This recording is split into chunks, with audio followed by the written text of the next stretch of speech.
3 juga udah kita pelajari, ya kan? Nah, setelah mempelajari yang minggu lalu, apakah anak-anak ibu semua berpikir, sabun ini asam atau basah ya? Ada yang tahu?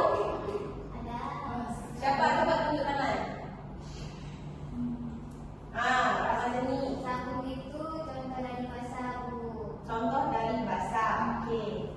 Itu kira-kira orang-orang tahu sabun itu basah itu apakah dimakan, dicicipi, atau gimana? Kira-kira. Sabunnya itu dibuat dari bahan yang bersifat basah. Betul. Nah, betul juga IPA ya. Nah, betul dari bahan yang Basah. iya bersifat basah. Tetapi kalau seandainya kita mau tahu nih, kita nggak tahu apa bahan-bahannya, tapi hasil produknya ini kita mau tes apa ini asam ataukah basah ataupun netral. Gimana caranya? Ada yang tahu?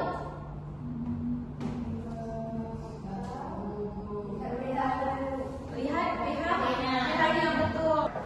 Tadi IPA udah bilang kalau misalnya larutan itu dilihat dari pH-nya, Bu, ya kan? Nah, tapi pH itu apakah dia sebuah angka aja atau bagaimana? Nah, pH itu bisa dilihat dari triad pH ataupun skala pH.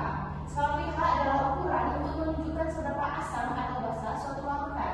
Nah, ada satu lagi indikator universal. Gimana caranya, Bu? Ada yang tahu gimana caranya? Tahu, coba Ramadhani lagi.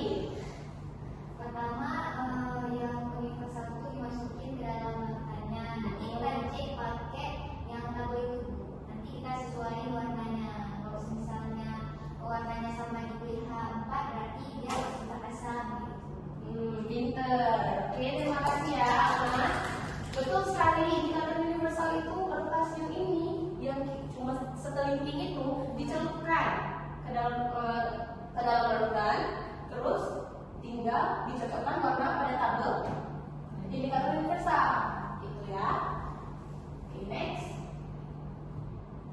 Nah, indikator alami dan sintesis. Alami udah pasti berbahan alam. Ini contohnya aja. Ibu Api itu ada bunga sepatu, bayam merah, kunyit, dan kumis ungu.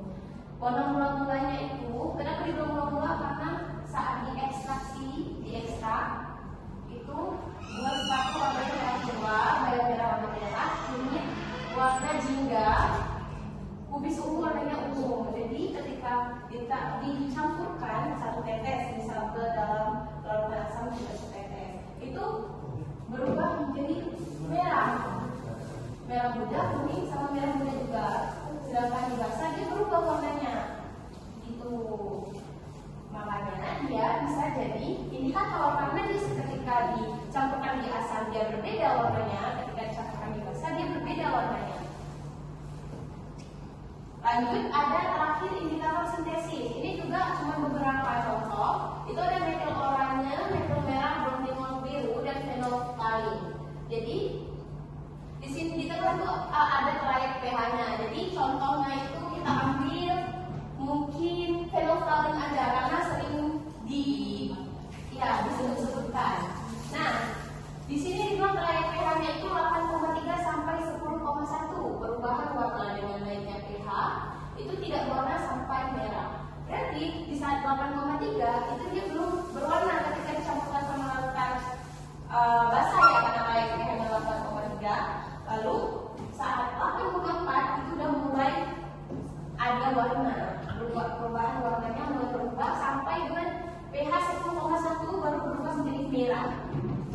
Kalau misalnya di antara 8,3 ke 10,1 itu sedikit pertama cuman merah muda, terus semakin pekat sampai 10,1 dia berubah menjadi merah. Oke, lanjut. Nah, bisa dilihat anak-anak di sini ada contoh dari indikator ya. Bisa dilihat di sini.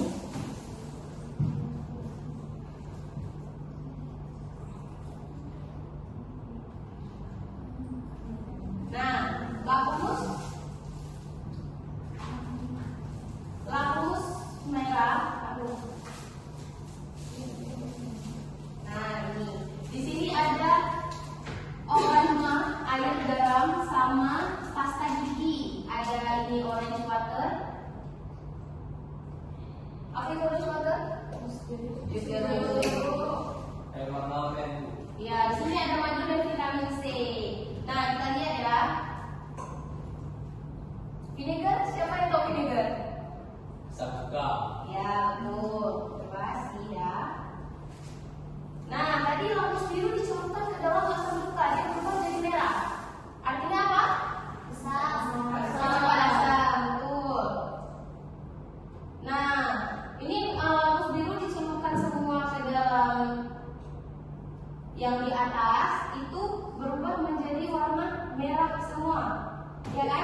Itu artinya yang deretan dari atas itu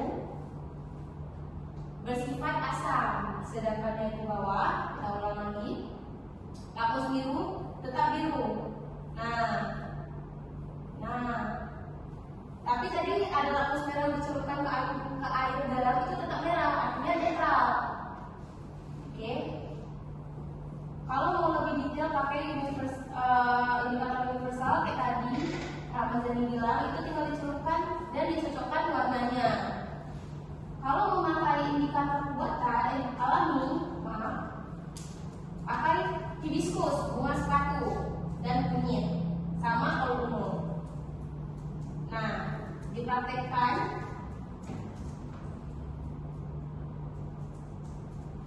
Di cuka bersifat asam atau asid karena warnanya jadi warna pink. Kalau di air deterjen berubah jadi warna kuning kehijauan. Gitu. Kalau misalnya kunyit ketika di dalam asam dia berubah dari jingga berubah jadi kuning. Ketika di deterjen jadi warna merah kecepatan.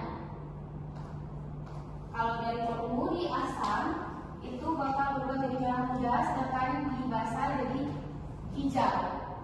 Gitu.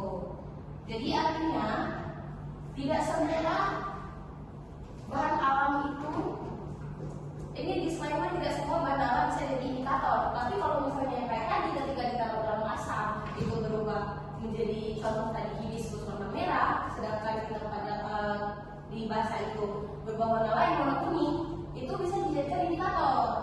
Seperti itu ya. Nah, setelah ibu paparkan materi tadi, alhamdulillah, siapa yang bisa menyimpulkan dari semua yang ibu jelaskan? Siapa yang mau menyimpulkan? Siapa itu? Ipa, oke, Ipa. Indikator berukur pH ada 3, ada metasamus, indikator universal, indikator alami dan sintetis. Indikator yang Untuk mengukur pH, apa ya?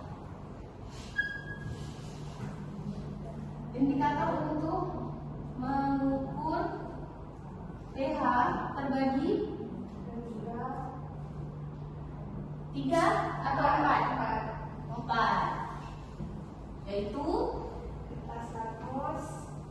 Petasamus, oke. Lagi indikator universal,